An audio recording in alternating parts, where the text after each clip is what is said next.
Welcome to the Grace Period, where we get real about attorney mental health and well-being and pull back the veil on the high-stakes world of big law. I'm your host, Emily Logan Stedman. In this demanding profession, it is crucial that we don't lose ourselves in the hustle for billable hours. On the Grace Period, we have honest conversations about driving consistency, minimizing chaos, developing coping strategies, and destigmatizing mental health. It is time to prioritize our shared humanity, to find our grace period.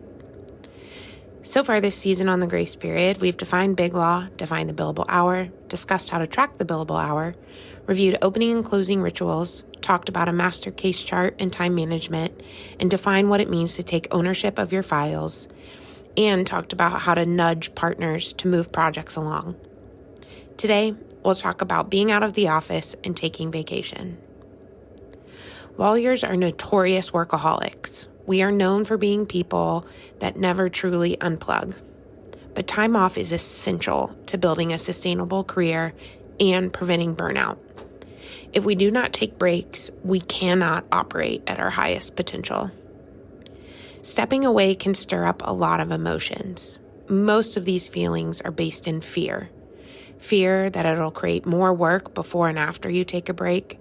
Fear that a deadline will be missed or an emergency will happen. Fear that there's no one else to do your work, or fear that someone will look for you and find you unavailable and judge you. It can also create a feeling of guilt for taking time for yourself. Some of those feelings and thoughts might be true, but a lot of it can also be overcome. So how can we step away? How can we take a vacation? The first step is simply getting your vacation on the calendar. At big firms, you really need to plan your vacations in advance. Put them on your calendar, mark the time as out of office. You got to do it. You got to commit. From there, how soon you tell your colleagues is really up to you.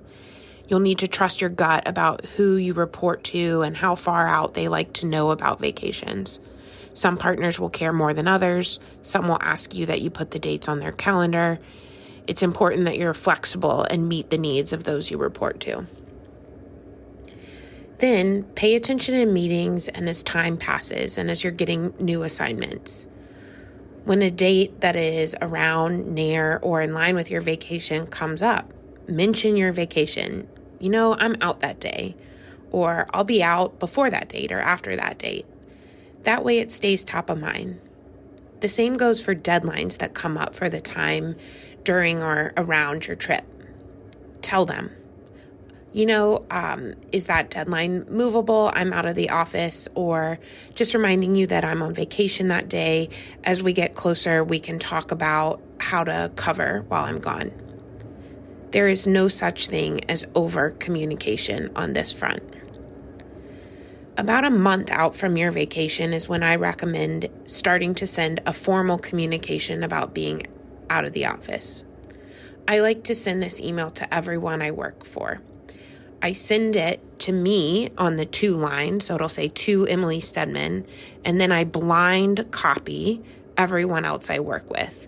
That way, if people reply all, they only reply to you, but they also don't see everyone you're working with or for if you care about that. The subject line of the email will say something like E. Stedman, out of office, and then I'll insert the dates. The body of the email will say all. I'll be out of the office on these dates. During this time, I will or will not be checking my email. As the date gets closer, I will send out status updates for each matter I work on with you. Thank you, Emily. It's important to go ahead and start making it clear how online or not online you will be during this vacation, and I'll talk more about that in a minute. I will send another email very much like that about 2 weeks out and again 1 week out. A general reminder, I'm going to be out on these days. Then, in the 1 to 3 business days before I leave, I'll send a more substantive update. The point of this email is that so no one can feign surprise at my vacation or claim that I didn't tell them. You can do this in one of two ways. You can do it like the email I just described and send it to everyone you work with all at once, or you can send personalized emails to each attorney you work with or each team you belong to. For me, this email includes a copy of my master case chart, the chart we discussed in episode 5. That way, the recipients of the email have the status of the case, the next deadline and action items, as well as who else is on the team. That way, if something comes up while I'm gone, the other attorneys on the team know who else to reach out to if they cannot reach me. Related to this, in the weeks leading up to your vacation, you should do everything you can to wrap up pending tasks, make sure deadlines and action items are covered while you're out, and have a contingency plan if emergencies come up while you're away. I'll pause here to say you may not have backup, and that's okay. You still get to take a break.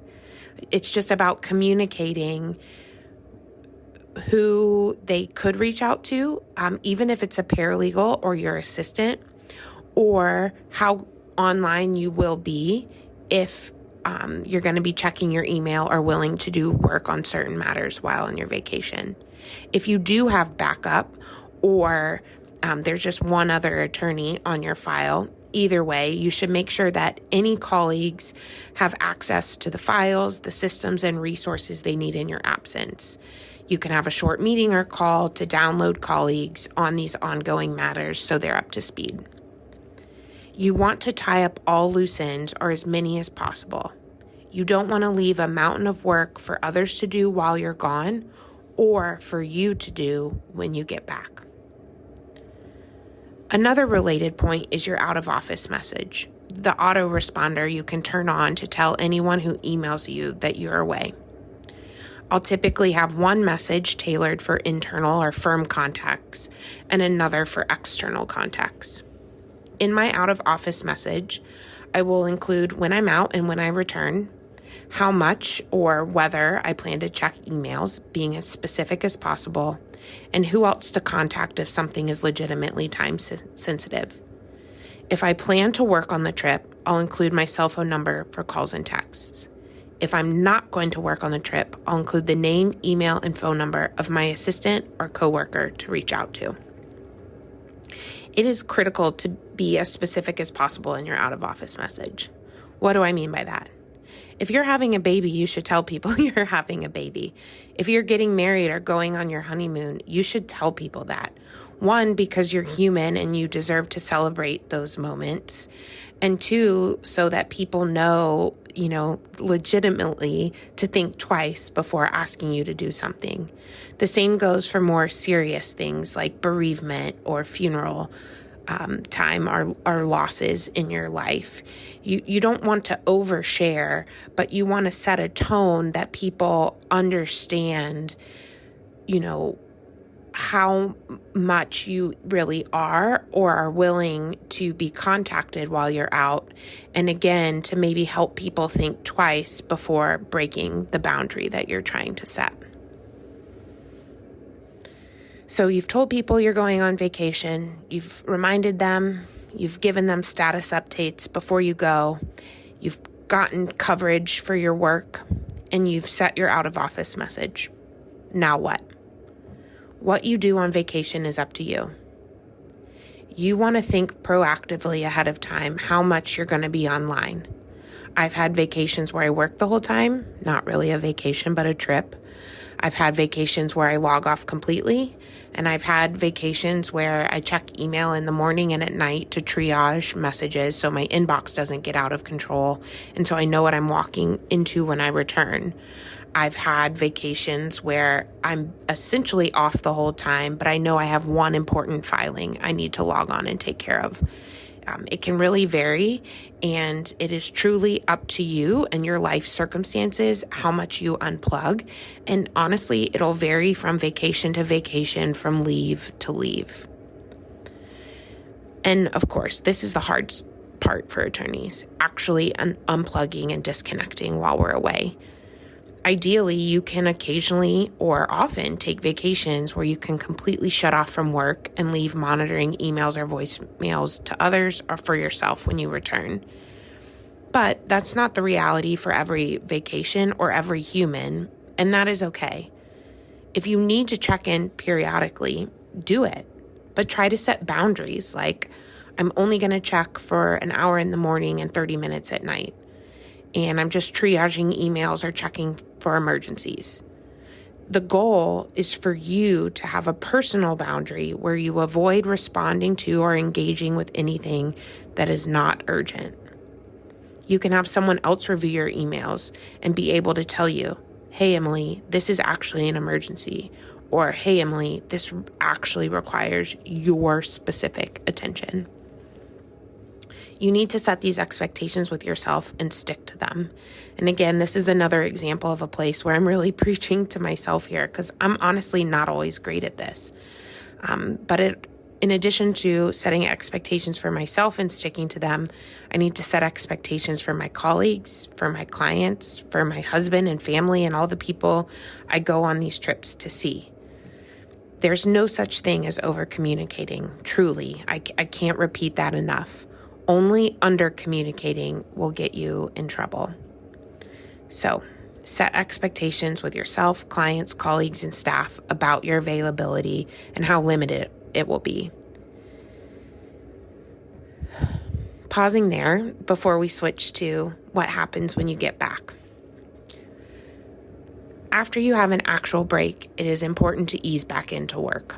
I cannot recommend enough that you try to give yourself a buffer day before coming back to work.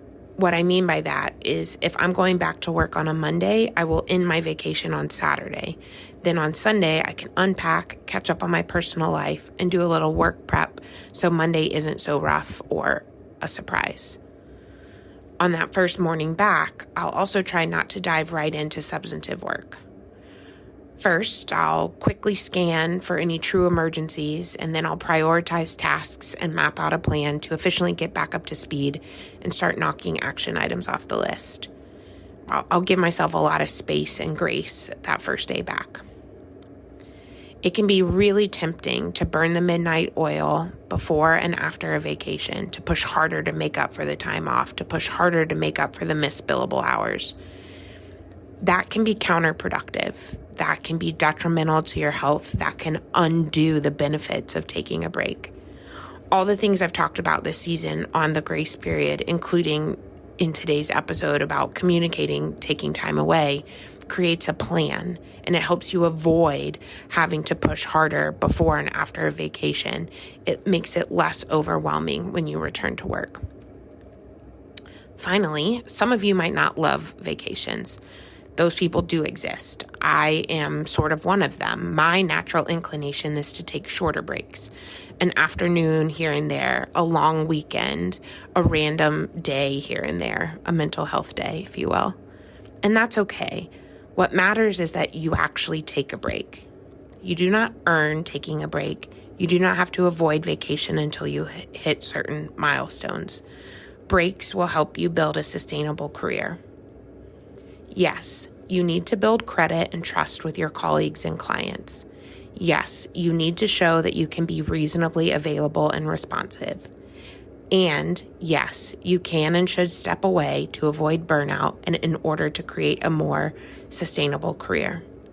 The best way I've heard it said is this: if you hate work and it's all you can think about, you need a vacation. If you love work and it's all you can think about, you need a vacation. You are an adult.